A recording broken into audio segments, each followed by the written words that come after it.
presenta Jorge Manuel Orozco. Él estudió la maestría en la Universidad de Utrecht en Filosofía de las Ciencias y está con nosotros para mostrarnos su trabajo.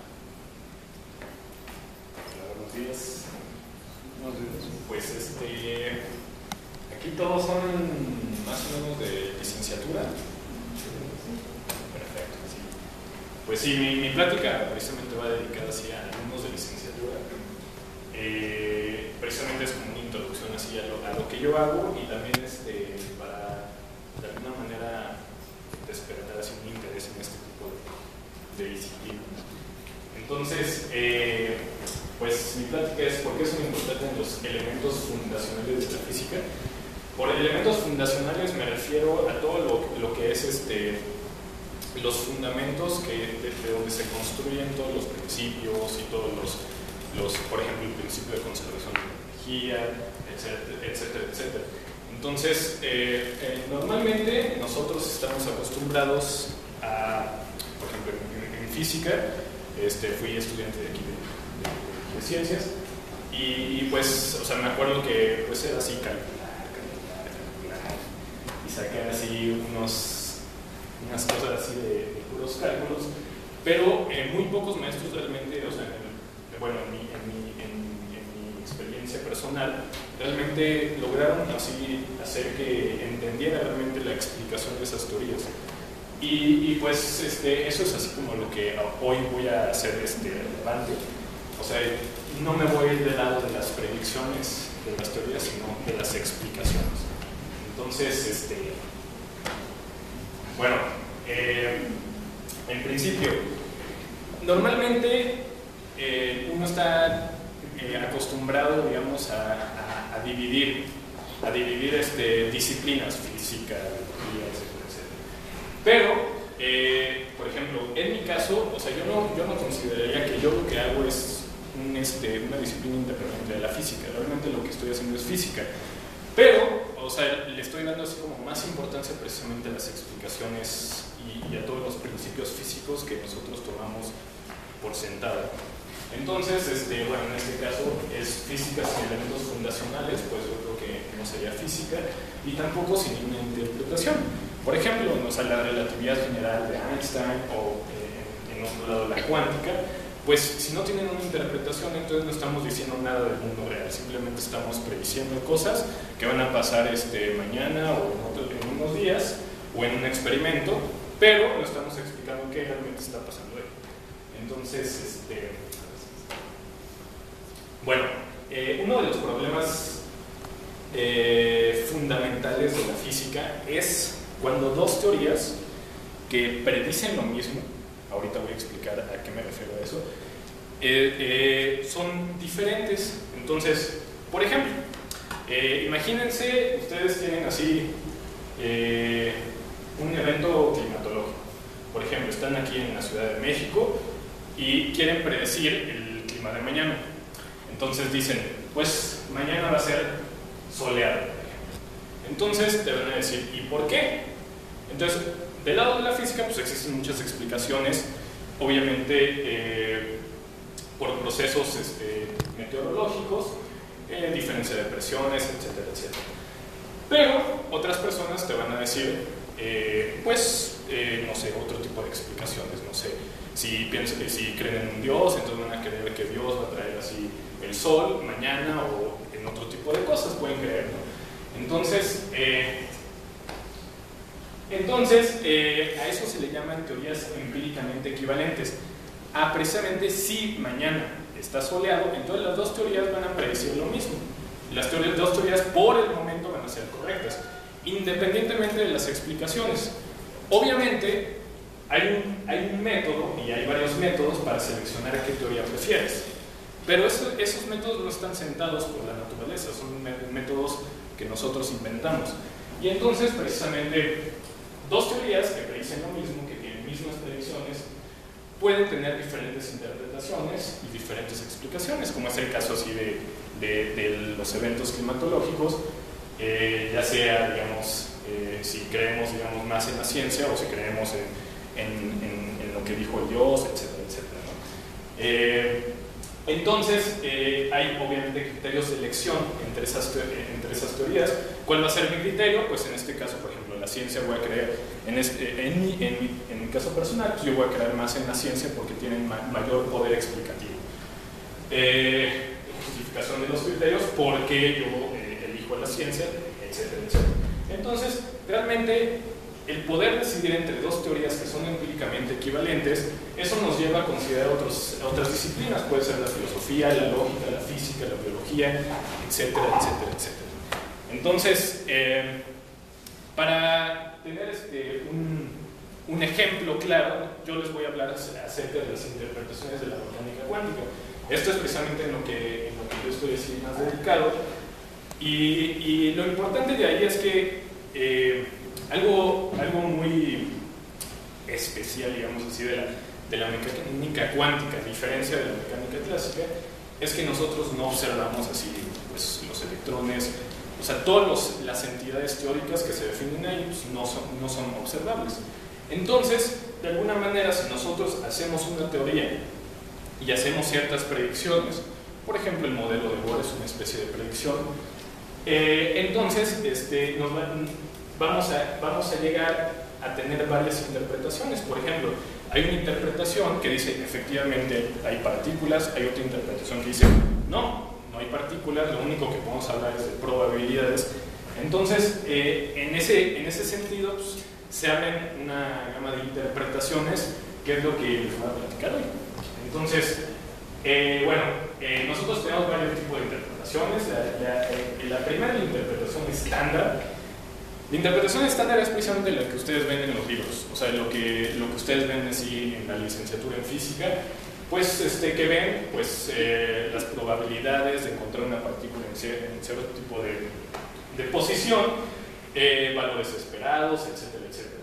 Entonces, realmente lo que dice la interpretación estándar no está muy bien definido porque existen ahí varios argumentos en contra y a favor, por ejemplo, de una naturaleza más indeterminista. O sea, no estás diciendo que las probabilidades solo nos ayudan para conocer, digamos, nuestros sistemas, sino estás hablando de que las probabilidades ya forman parte más fundamental de la naturaleza.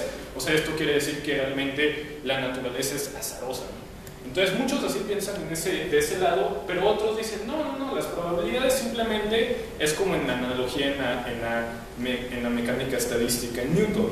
Nosotros utilizamos solamente probabilidades porque prácticamente nos es muy difícil hacer 10 a la 23 ecuaciones de Newton y pues resolverlas. Entonces lo que hacemos es precisamente aplicar la mecánica estadística. Entonces, aquí van a diferir. Existe la interpretación del colapso. La interpretación del colapso les voy a explicar lo que es el colapso de la función de onda, la interpretación de muchos mundos, la interpretación de Bohm y la interpretación modal. Entonces, existen otras interpretaciones, pero realmente son derivadas de esas principales. Entonces, ¿qué es lo que hacemos normalmente en mecánica cuántica? Nos dan una ecuación, que es la ecuación de Schrödinger, y nos dicen, esta es la ecuación fundamental. Claro, obviamente nos explican más o menos cómo es que llegaron a esa ecuación históricamente, a partir de ciertos experimentos, entre ellos el efecto fotoeléctrico, el de Compton, etcétera, etcétera. Pero al final nos dicen, esta es la ecuación fundamental, es la de Schrödinger, y resolvemos, por ejemplo, el átomo de hidrógeno, que es el ejemplo más sencillo y el que se puede resolver analíticamente. Entonces, en este caso, pues obtenemos de alguna manera una función de distribución, que es una función de distribución, lo que nos dice físicamente es la probabilidad de encontrar una partícula, y este es el radio del átomo. Entonces nos está diciendo que es la probabilidad de encontrar una partícula, o en este caso un electrón, digamos, alrededor del núcleo del átomo. Lo que tenemos así relevante, digamos, en física cuántica, nos damos cuenta, es que al final nos salen energías cuantizadas. O sea, esta es la energía cuantizada. ¿Por qué? Porque depende de este parámetro N. Y entonces, a partir de ello nosotros nos podemos dar cuenta de que existen distribuciones.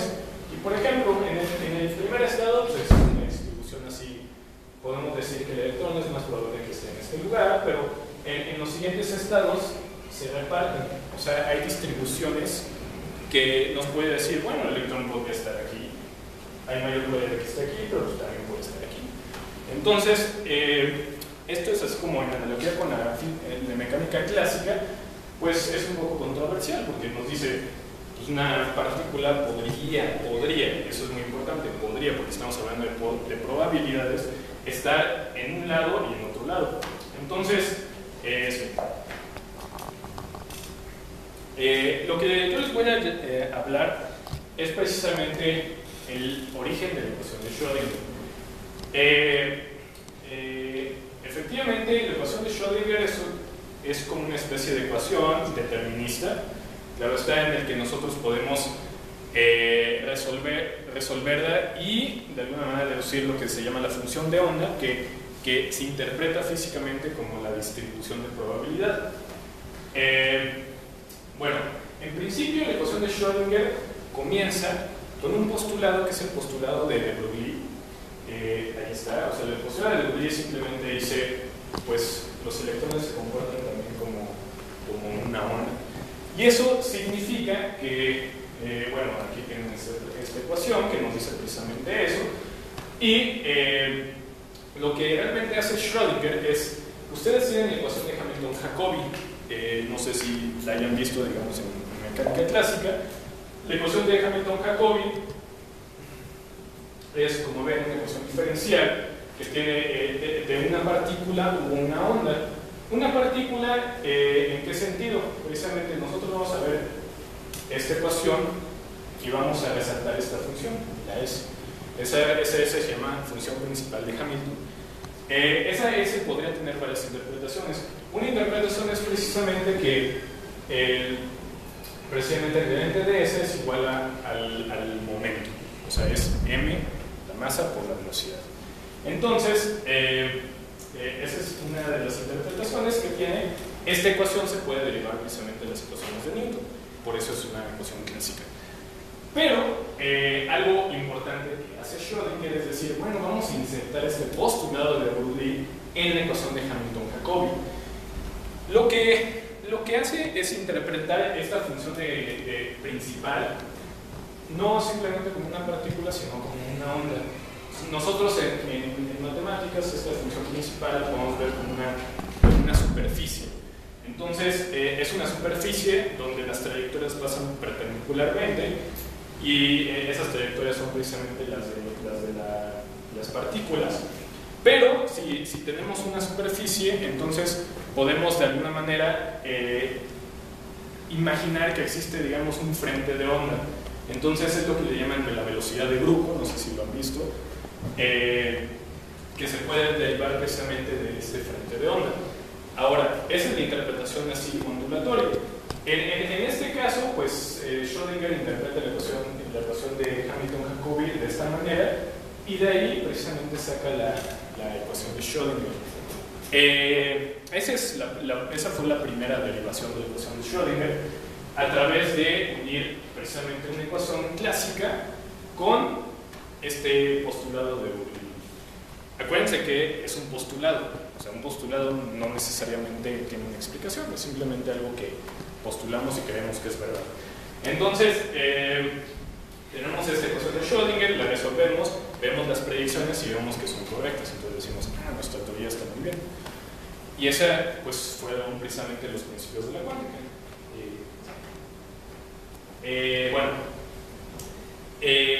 Durante los principios, o sea, los primeros, ¿qué serán? Las primeras 3 décadas del siglo XX fueron estos desarrollos de la mecánica cuántica y precisamente en la segunda década, en los 1920 más o menos, se empezó precisamente a matematizar esta teoría. ¿Por qué? Porque principalmente las predicciones de Bohr simplemente eran predicciones y postulados, pero nada nos decía en conexión con un tratamiento matemático y más formal. Entonces, lo que hicieron von Neumann, precisamente, y parte también Schrödinger y otros, fueron desarrollar precisamente lo que se llama una interpretación. ¿Qué es una interpretación? Es decir, nosotros construimos elementos matemáticos y les vamos a dar significado físico. Ahora, es muy, obviamente este tipo de conexión se dio poco a poco, o sea, fue también una especie también de cuchareo, etcétera, etcétera, o sea, como decir, bueno, de alguna manera nosotros vemos que el comportamiento de las funciones que podemos definir en la mecánica cuántica tiene un comportamiento que se puede definir en un espacio, cual en el espacio de Hilbert. El espacio de Hilbert es una generalización precisamente del espacio de los complejos. Por ejemplo, nosotros podemos tener una ecuación de Schrödinger. Una ecuación de Schrödinger, interpretado matemáticamente, es una transformación unitaria. Y una transformación unitaria que será precisamente el producto interno y la estructura lineal del espacio. Eso, ¿por qué nos va a interesar? Precisamente, yo les voy a explicar más adelante por qué tiene que ser una transformación unitaria y no otro tipo de transformación. En el espacio de Hilbert nosotros tenemos vectores unitarios que forman un espacio vectorial y una base completa que corresponde a todos los estados posibles. O sea, eso quiere decir que nosotros tenemos, como estamos hablando de probabilidades en la mecánica cuántica, nosotros no podemos decir, este es el estado. Nosotros simplemente podemos hablar de posibles estados. Esos posibles estados precisamente los podemos representar por una base, y esa base completa no me refiero a un concepto pues un poco vago, sino me refiero precisamente al concepto matemático de completud. Y una base completa simplemente la podemos representar, o sea, quiere decir que cualquier vector en el espacio de Hilbert lo podemos representar como, en el caso finito, lo podemos representar como de 1 a n de una base dada, que es precisamente esta base completa, con los coeficientes, ¿no? Entonces, este es un elemento en el espacio de Hilbert y lo podemos de alguna manera desarrollar, o sea, en esto se llama expandir en su base. Y físicamente lo que nos va a dar es que nosotros tenemos un estado que nos representa precisamente el estado físico y vamos a tener diferentes estados posibles del sistema. Y efectivamente, los estados posibles del sistema van a tener una probabilidad. La probabilidad normalmente está dada precisamente por este elemento, que es la norma al cuadrado. Ahora, siguiente. Bueno, esto lo encontré, digamos, ahí en un libro. Lo voy a explicar así como muy rápido. O sea, es uno de los postulados precisamente de la mecánica cuántica. Ahorita les voy a hablar de todos los postulados que existen. Pero es muy interesante precisamente porque nos enseña cómo a partir de un operador unitario tenemos que nos puede dar precisamente esta transformación unitaria, deducimos la ecuación de Schrödinger. Entonces eso es muy interesante. Mira, no voy a entrar como en particular en este problema, pero, o sea, lo que dice generalmente es que tú tienes precisamente un operador de evolución, que es esta U.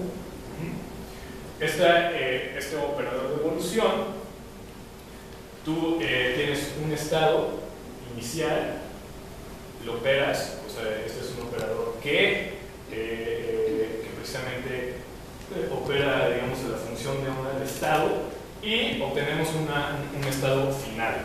Eso es precisamente, pues, o sea, obteniendo, digamos, esta ecuación, obtenemos una ecuación de evolución.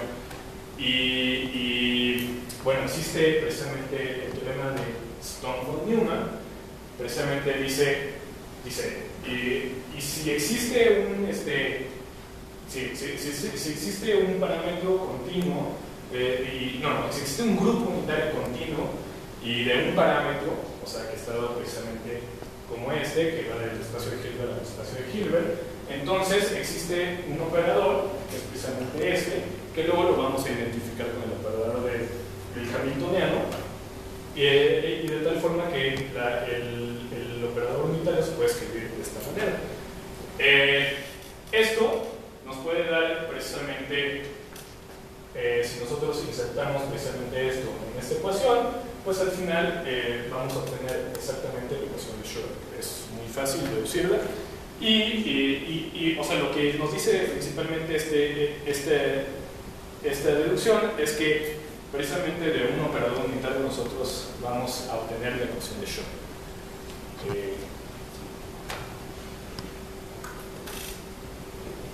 Bueno, pongo esta imagen precisamente porque precisamente en este momento vamos a ver lo que les llaman los postulados de la mecánica cuántica. En este caso nosotros tenemos que realmente enfocarnos en que lo que nosotros vamos a hacer ahora es una interpretación. No es realmente cómo es la naturaleza, ni simplemente alguien llegó y me dijo, no, así es la naturaleza. No, es una interpretación de algo que nosotros podemos predecir y que podemos ver que sí es correcto en los experimentos. Entonces, por eso pongo esta imagen, precisamente nosotros vemos la realidad de alguna manera del otro lado, pero nosotros de alguna manera estamos interpretando esa realidad en este lado del mundo. Bueno, los postulados de von Neumann son precisamente estos. ¿Qué nos dicen los postulados? Es precisamente esta relación entre las matemáticas y la física. Y entonces nosotros vamos a tener que un sistema precisamente está representado por el espacio de Hilbert. El estado es un vector unitario en ese espacio de Hilbert. Una cantidad física, por ejemplo, momento, posición, está representado precisamente por un operador auto-adjunto. Bueno, la explicación de esto es precisamente porque un operador auto-adjunto tiene autovalores, o sea, autovalores que son reales. Y esto nos va a dar pues, precisamente una especie de relación con las mediciones que nosotros obtenemos de los experimentos, porque nosotros obtenemos pues, números reales, no obtenemos números imaginarios. Entonces, luego vamos a tener los posibles estados, que precisamente son las eigenfunciones. Las eigenfunciones precisamente se derivan de esta ecuación, que es la ecuación de eigenfunción de eigenvalor. Precisamente que si nosotros tenemos un operador autoadjunto y lo operamos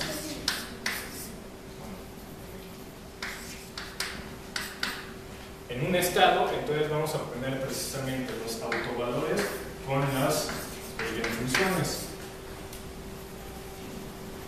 Entonces, esto precisamente lo que nos dice que si nosotros tenemos este operador y lo representamos como una matriz, y esa matriz precisamente se puede diagonalizar, que se puede mostrar que la matriz se puede diagonalizar en una base preferente, y esta base preferente precisamente van a ser los eigenfunciones, y los eigenfunciones van a tener cierta especie de eigenvalores, ¿no? Pueden existir eigenvalores repetidos, y es precisamente cuando nosotros tenemos una matriz, es una diagonal de valores repetidos. Entonces, bueno, eso es los posibles estados, los posibles valores. La probabilidad de esos valores pues, precisamente está dado por este factor. La dinámica del sistema precisamente va a estar representada por un operador unitario, y las mediciones, y es como una especie ahí de salto conceptual, porque en las mediciones nosotros vamos a tener una especie de comportamiento muy diferente a esta evolución unitaria. ¿Por qué? Porque en el momento de que nosotros tenemos una ecuación determinista, que es la de Schrödinger, pues simplemente nos está diciendo cómo está evolucionando esta función de onda que tiene estos ciertos posibles valores. Pero al momento de medir, simplemente uno de esos posibles valores es el que nos quedamos. Entonces, existe una especie de transición entre una evolución unitaria a simplemente llegar y decir, pues este es el valor que prefiero. Y a esa transición así extraña entre lo que es una evolución unitaria y una evolución no unitaria es lo que vamos a llamar como el colapso de la función de onda. Más adelante vamos a ir a eso. Mira, lo importante de estas dos posibles estados y posibles valores es que nos van a dar lo que se llama el postulado del espectro. El postulado de Born, especialmente el postulado de las probabilidades, lo que nos va a decir es que precisamente las probabilidades van a ser estas cuando nosotros tenemos un estado dado por la expansión en términos de sus bases. Y bueno, la dinámica del sistema es el postulado de Schrödinger. ¿Por qué? Porque precisamente ya vimos que de este operador unitario podemos derivar la ecuación de Schrödinger, y precisamente el postulado del colapso de la función de onda va a estar precisamente dado por o representado por estas mediciones. Entonces existe efectivamente un problema, que es el problema de la medición, y ese es muy relevante, digamos, en la cuántica, porque uno diría, bueno, han pasado tantos años y no se ha podido resolver. Pues precisamente no, porque depende de qué interpretación tú tomes en la mecánica cuántica. Nosotros tenemos presente, como les decía, la evolución del sistema, que es una ecuación determinista dada por la de Schrödinger y es una dinámica unitaria. Y por otro lado tenemos el colapso de la función de onda, que es el momento de que nosotros medimos, y en donde vemos una especie de indeterminación. ¿Por qué? Porque nosotros simplemente tenemos, antes de esa medición, la probabilidad de que ciertos valores, de que las cantidades físicas tengan ciertos valores. Entonces hay una especie de indeterminismo que no se puede compatibilizar con la evolución del sistema determinista de Schrödinger. Entonces existe lo que requiere una dinámica no unitaria. Entonces precisamente la función onda va a colapsar en este objeto. Este objeto, precisamente esto, van a ser las proyecciones. ¿Qué es una proyección? Simplemente nosotros tenemos un estado que está expandido precisamente en sus bases, y una proyección va a ser precisamente el estado proyectado en una precisamente de estas bases.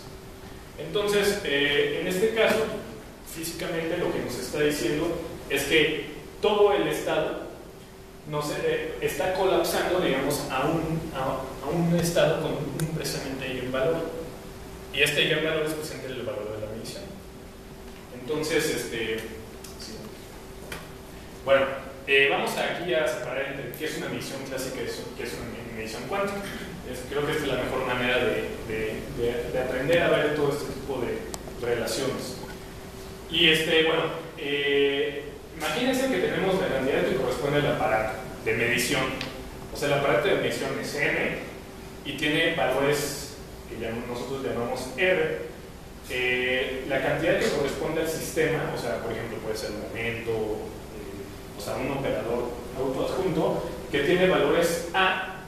Bueno, en este caso no estamos hablando de mecánica, ya sí, pero tienen valores A que son reales, y entonces una medición nosotros la vamos a definir como esto.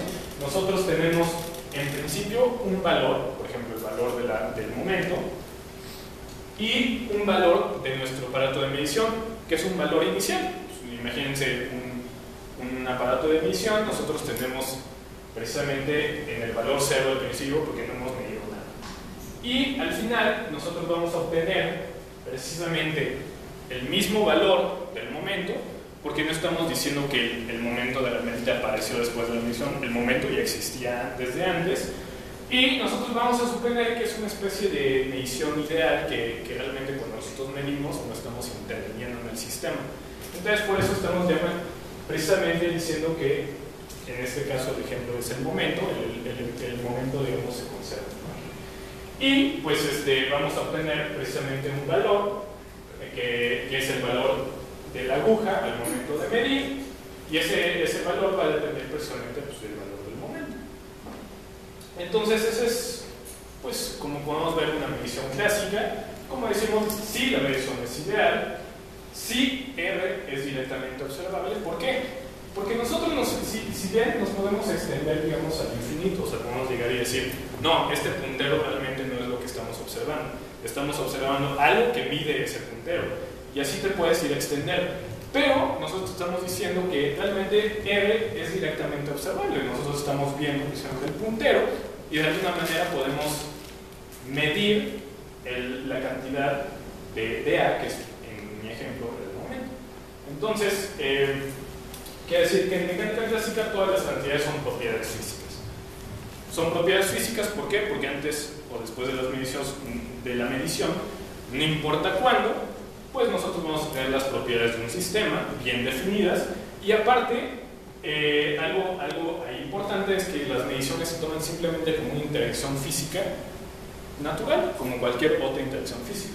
Ahora, ¿qué pasa en las mediciones cuánticas? Nosotros tenemos, en vez de funciones R y ya, nosotros tenemos precisamente ahora operadores. O sea, nosotros tenemos un operador que corresponde al aparato de medición, un operador que corresponde a la cantidad física que estamos midiendo, y los son los eigenestados, precisamente los eigenestados del aparato de medición, y también nosotros vamos a tener los eigenestados del operador autoadjunto que va a corresponder a nuestra cantidad física en ese momento, etcétera, etcétera. Y entonces este va a ser lo que se llama el espectro precisamente de ese operador. Y nosotros, ¿cómo nosotros tenemos, o sea, qué herramienta nosotros utilizamos en mecánica cuántica para dar una especie de evolución en el sistema? Pues, como nosotros dijimos, la ecuación de Schrödinger, que es una transformación unitaria. Precisamente nosotros tenemos una composición del sistema, siempre está representado por un producto cruz. Bueno, este producto tiene ciertas propiedades. Sí se traduce así, ¿no? Producto tensorial, sí. Sí, tiene un producto tensorial. Este producto tensorial tiene varias propiedades matemáticas, y estas propiedades matemáticas van a corresponder a una composición del sistema físico. Y precisamente el operador, precisamente este operador unitario, va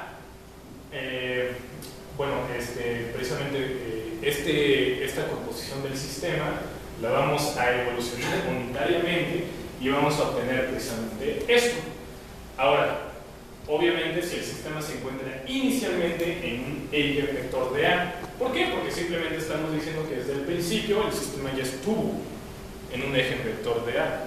Pero acuérdense que nosotros en la ecuación de Schrödinger y en una función de onda, simplemente nosotros tenemos los estados posibles. Entonces realmente no podemos hablar de que un eigenvalor realmente se encuentra antes de la medición bueno, más bien existe un eigenvalor definido antes de la medición. Y bueno, esta ecuación también se dirige si consideramos a la medición como cualquier otro proceso físico. ¿Por qué? Porque cualquier proceso físico en la mecánica cuántica está dado por la ecuación de Schrödinger. Sí. Al final nos vamos a dar cuenta de que existen problemas si nosotros queremos interpretar las mediciones de una forma unitaria, o sea, con la ecuación de Schrödinger. ¿Qué pasa? Nosotros nos vamos a encontrar precisamente desarrollando la evolución así unitaria para un vector arbitrario. En este caso ya no es un eigenvalor, es un vector arbitrario, precisamente porque nosotros no sabemos realmente cuál va a ser así el eigenvalor después de la medición. Entonces tiene que ser arbitrario. Y al momento de que sea arbitrario, nosotros obtenemos este término. Este término, como ven, tiene algo raro. Lo que se llaman estos términos, bueno, sistemas que al final tienen estos términos se llaman sistemas enredados. ¿Por qué estoy diciendo que tienen algo raro? Precisamente porque de aquí no podemos decir que este término se derivó del producto vectorial de dos estados. Ahorita voy a explicar eso. Bueno, a estos sistemas enredados, un sistema enredado es lo que se llama un sistema no factorizable, y la factorización es lo que voy a definir ahorita.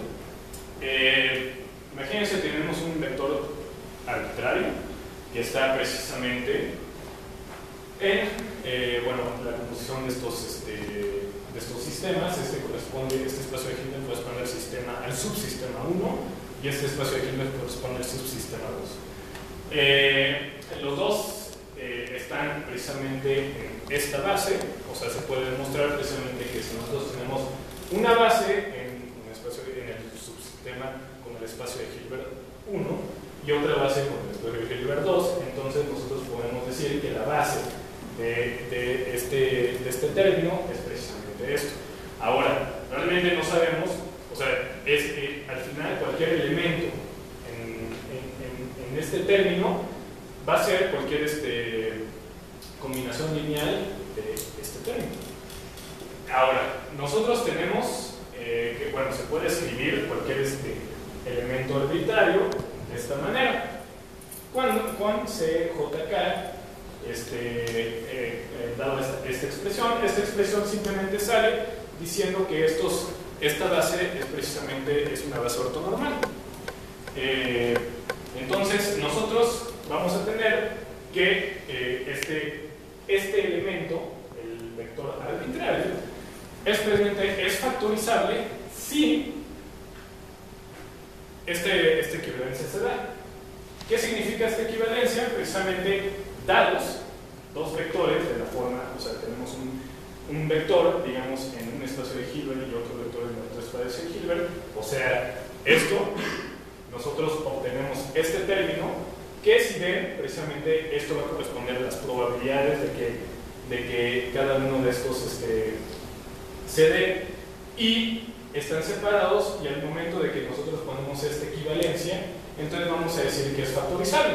O sea, en otras palabras, vamos a decir si es factorizable si existen dos elementos que podemos hacerle el producto vectorial y obtener este vector arbitrario. Entonces, eso va a tener así consecuencias muy importantes en física, precisamente porque lo que vamos a lo que vamos a encontrar es que normalmente vamos a encontrar que cualquier vector arbitrario nosotros podemos derivar de este vector arbitrario lo que se llaman las trazas parciales.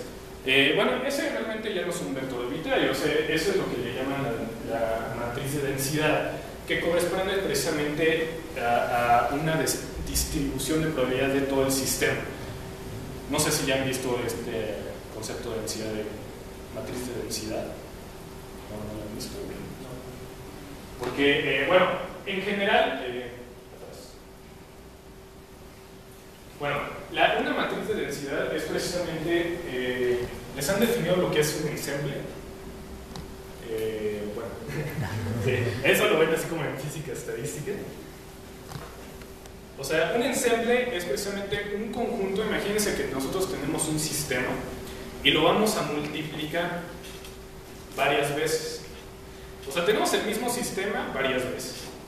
Entonces, ¿por qué nos va a servir este ensemble? Precisamente porque nosotros lo que vamos a querer es, tenemos ignorancia de cómo el sistema va a evolucionar. Eso es lo primero. Si tenemos ignorancia, o sea, ¿qué significa si tenemos ignorancia? Desconocemos cómo el sistema va a evolucionar en el tiempo. Entonces, imagínense, tienen una ecuación determinista, por ejemplo, la de Newton, y llegan una partícula. Entonces, nosotros sabemos que esa partícula pues, va a tener una especie de trayectoria determinista de una ecuación de Newton. Ahora, a veces, cuando nosotros tenemos montonales de partículas, pues este problema se hace mucho más grave el asunto, ¿no? Porque realmente si tenemos 10 a la 23 partículas, pues va a estar difícil solucionar esas 10 a la 23 ecuaciones. Entonces realmente lo que hacemos es decir, bueno, vamos a utilizar las probabilidades. Y entonces obtenemos así diferentes, así como trayectorias de estas 10 a la 23 partículas. Ahora, todas esas partículas, todo este sistema, digamos, de diferentes partículas evolucionando en el tiempo, lo podemos representar por medio de estados. Los estados precisamente están dados precisamente por el momento, bueno, la posición y el momento. Estos estados están precisamente en el espacio-fase, seguramente si las han definido el espacio-fase, y entonces nosotros podemos definir una especie de probabilidad, distribución de probabilidad ahí, diciendo, por ejemplo, aquí nosotros tenemos una especie de nube de distribución de probabilidad, diciendo que pues por aquí va a pasar, hay mayor probabilidad de que pasen todas estas partículas y por aquí menor. Ahora, eso estamos hablando de un sistema, ¿están de acuerdo? Simplemente un sistema. Ahora, imagínense que ahora nosotros pues realmente no conocemos así, imagínense una partícula y no conocemos su evolución en el tiempo, no sabemos por dónde va. Entonces, de alguna manera, ese desconocimiento va a partir de una especie de condición inicial, o sea, vamos a tener diferentes condiciones iniciales, y a partir de estas diferentes condiciones iniciales nosotros vamos, con la ecuación determinista, vamos a saber cómo evoluciona. Pero si estamos hablando de una partícula, entonces necesitamos de alguna manera repetir ese sistema de una partícula varias veces y así saber precisamente cómo, o sea, las posibilidades que tiene esa partícula de evolucionar. Entonces, eso, o sea, esas posibilidades que tiene una partícula de evolucionar, o en general las posibilidades que tiene un sistema en evolucionar en el tiempo, va a estar dada por la matriz de densidad. Eso es así como en términos más conceptuales, en términos formales no me voy a meter así en el tema, pero o sea, la matriz de densidad simplemente nos va a decir, tienen varias distribuciones de probabilidad, aquí tenemos otro sistema, y nos va a decir cómo, de alguna manera, dadas condiciones iniciales, hay posibles maneras de que este sistema evolucione. Y entonces esas posibles maneras precisamente van a estar dadas por la matriz de densidad. Esa matriz de densidad, o sea, yo la represento por la W y la siguiente. Entonces, precisamente esa matriz de densidad nos va a dar toda la información del sistema en el tiempo, o sea, nos va a dar cómo va a evolucionar el sistema en el tiempo, etc. Entonces, si nosotros tenemos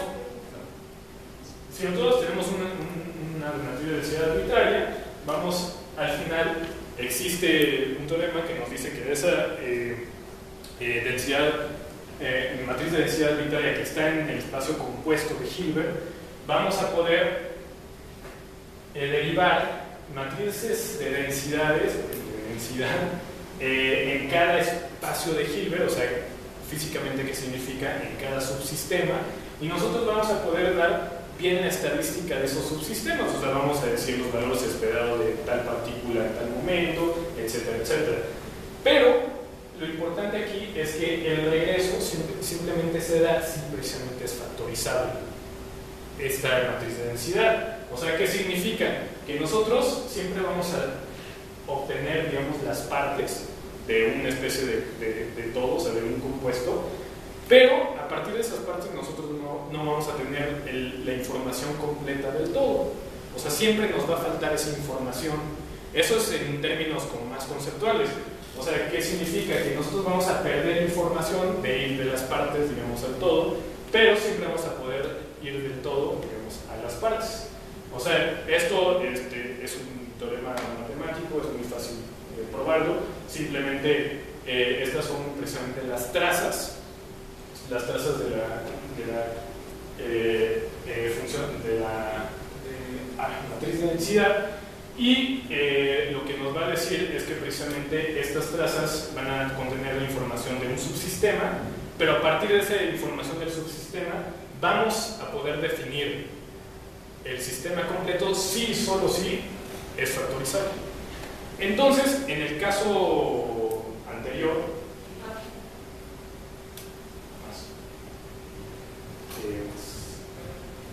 en este caso, nosotros tenemos un sistema enredado. Un sistema enredado es un sistema no factorizable.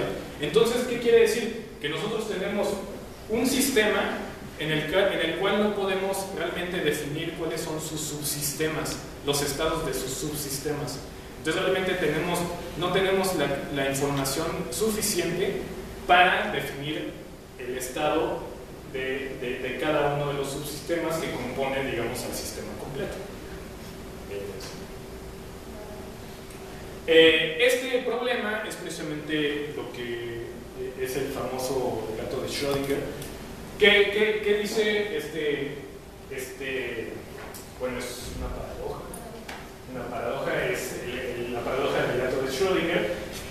Y, o sea, lo que dice es que efectivamente, ahora imagínense que nosotros tenemos un sistema enredado, que era el sistema compuesto del aparato de medición con el sistema normal, el que nosotros estamos considerando. Pero si está enredado, entonces vamos a hacer el siguiente experimento. Vamos a poner otro aparato de medición para saber si podemos realmente obtener el estado de los subsistemas. O sea, el estado de los subsistemas, en este caso, ¿qué va a ser? El estado precisamente del aparato de medición, y nos va a dar precisamente el valor de la cantidad física que estamos encontrando. Entonces, si nosotros ponemos otro aparato de medición en el sistema compuesto, al final vamos a dar con un sistema enredado otra vez. Y entonces, y así hacia el infinito, o sea, entre más aparatos de medición pongamos, va a ser una especie así como de enredo, así, bueno, ellos le llaman un enredo grotesco, así que al final nosotros no vamos a saber cuál realmente es el estado de los subsistemas, o sea, el estado precisamente del aparato de medición y el valor de la cantidad física que estamos buscando.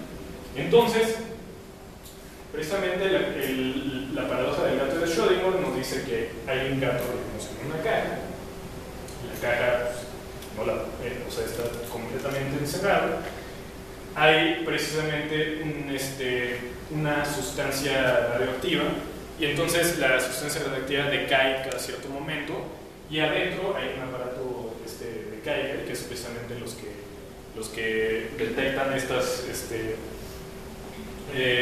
partículas que decaen, y al momento de que detecta, lo que hace es como liberar un gas tóxico y que mata. Entonces, pues realmente nunca vamos a saber cuándo va a decaer esa partícula, puede decaer en cualquier momento. Entonces, nosotros podemos describir así matemáticamente eso como un sistema compuesto de precisamente el gato vivo junto con todos los subsistemas que existen aquí, o sea, el aparato de Geiger, la sustancia que decae, etcétera, etcétera. En el caso del gato vivo, pues obviamente el aparato de Geiger no ha detectado nada, y en el caso del gato muerto, el aparato de Geiger va a detectar. Entonces, nosotros tenemos una superposición de este tipo de posibilidades, pero al final, precisamente porque nos encontramos con un sistema enredado, no vamos a saber cuál de ellos es realmente el que pasa, y entonces nunca vamos a saber si el gato está vivo o el gato está muerto, hasta que nosotros veamos así el gato, que es precisamente hasta que nosotros hagamos una medición directa. Entonces, bueno, en este caso se asume que los posibles grados del instrumento de medición corresponden a una propiedad del mismo. O sea, ¿qué quiere decir? Que esta RJ, que había descrito desde antes, corresponde a una propiedad del aparato de medición, y por eso nosotros podemos hacer la composición del sistema de este aparato de medición con la cantidad física que nosotros queremos encontrar. Entonces, existe una solución a este problema de medición, que es precisamente el postulado del colapso. Es simplemente un postulado, decimos, tenemos un problema, pues postulamos algo para resolverlo. ¿Y cómo es este postulado? Pues es un postulado que obedezca el link, eigenvalor, eigenvector. Eso significa que precisamente nosotros tenemos un link entre este eigenvalor y eigenfunción, y que corresponde precisamente a los valores posibles de una cantidad que es la cantidad de el operador que nosotros hemos definido. De hecho, es mejor así. Acuérdense que tenemos la función eigenvalor, eigenvector. Nosotros tenemos esta función, y entonces nosotros vamos a obtener un link entre este valor y el eigenvalor y el eigenfunción, y vamos a decir que este estado corresponde precisamente a los estados posibles de esta cantidad con valores definidos y que están dados precisamente por esta ahí. Y bueno, ese es el eigenvalor y eigenvector, el link que existe entre ellos, y que el instrumento tenga una propiedad definida después de la medición. O sea, el instrumento me refiero, digamos, a este RJ que nosotros compusimos con precisamente el valor de la cantidad física. Entonces estamos de alguna manera diciendo que nosotros tenemos otra propiedad del instrumento. Esta propiedad, que va a ser la posición. Normalmente en un instrumento que vemos la manecilla y vemos posiciones. Entonces pues va a equivaler a una propiedad que es precisamente la propiedad de posición. Y pues la solución de Newman es simplemente postular un colapso. O sea, un colapso es simplemente decir, quitémonos de problemas, no existe una evolución unitaria, existe de repente una especie así de salto, que de ser estados posibles al sistema, simplemente obtenemos uno, que es el valor I. Y ese es precisamente lo que se le llama el colapso de la función de onda. Es una especie ahí de, muchos así lo han criticado, dicen pues es una especie de cuchareo, etcétera, etcétera. Pero entonces lo que hacen con este tipo de soluciones, dicen, bueno, en vez de ver así este sistema enredado que nosotros ya habíamos visto, nosotros ahora tenemos una superposición de varios estados posibles. Esta superposición de varios estados posibles está dado precisamente por una matriz de densidades, como ya les había explicado, porque son todas las posibilidades que nosotros tenemos de evolucionar el sistema. Existen interpretaciones en el postulado del colapso, entre ellos es el colapso objetivo. El colapso objetivo lo que dice es que sí hay colapso, pero es realmente una especie de fenómeno que ocurre en la naturaleza y que cada partícula colapsa en un cierto tiempo dado. Ese tiempo de colapso es muy grande, pero cuando existen muchísimas partículas al mismo tiempo, ese tiempo de colapso se hace más reducido y entonces obtenemos precisamente un colapso con mayor partículas, y por eso ocurre que en la mecánica clásica o en términos clásicos nosotros siempre vamos a poder medir algo sin problemas porque hay muchas partículas ahí en vez de una partícula, que es en el caso cuántico. En el caso cuántico nosotros vamos a tener que existe un tiempo muy grande para que esa partícula colapse. Ese es el colapso objetivo. Existe otra que se llama la mecánica bohemiana, que es precisamente en la que yo me dedico, que es lo que dice es que realmente existen partículas subatómicas, y esas partículas tienen una posición definida. Este tipo de interpretación viene dado escribiendo la ecuación de Schrödinger de otras maneras. Y ya finalmente, o sea, existen otras interpretaciones que se ven de muchos mundos, y bueno, lógica cuántica, etcétera, etcétera. Este de muchos mundos dice que todos los estados posibles realmente son mundos diferentes. Esto un poco así como medio, si quieren verlo un poco por allá, ¿no? O sea, pero pues es una especie de interpretación. O sea, lo que dice es que cada uno de estos estados corresponde a un mundo diferente, y todos los mundos de alguna manera son mundos paralelos que de alguna manera a veces se cruzan y a veces no. Y entonces hay una especie ahí de determinismo, pero pues está raro porque nunca se va a comprobar eso. O sea, nunca vamos a comprobar que existen diferentes mundos, porque algo puede ocurrir en un mundo y aquí nada pasa, ¿no? Entonces no hay manera de comprobarlo, pero pues es una idea, si quieren verlo, bonita para resolver el problema de la medición. Y bueno, lógica cuántica, etcétera, etcétera. Entonces al final este es el fin de mi plática. Espero que les haya agradado. O sea, como les digo, o sea, lo que me dedico es precisamente es prácticamente física, hacer física, pero sin darle mucha prioridad precisamente a las predicciones sino precisamente las explicaciones y en las interpretaciones que nosotros podemos derivar de ellos. Y pues, o sea, si ustedes quieren trabajar en esto, simplemente háganmelo saber. Yo estoy trabajando ahí con Elías Ocon, no sé si lo ubiquen, y él se dedica a este tipo de cosas, interpretaciones de la mecánica cuántica. Gracias.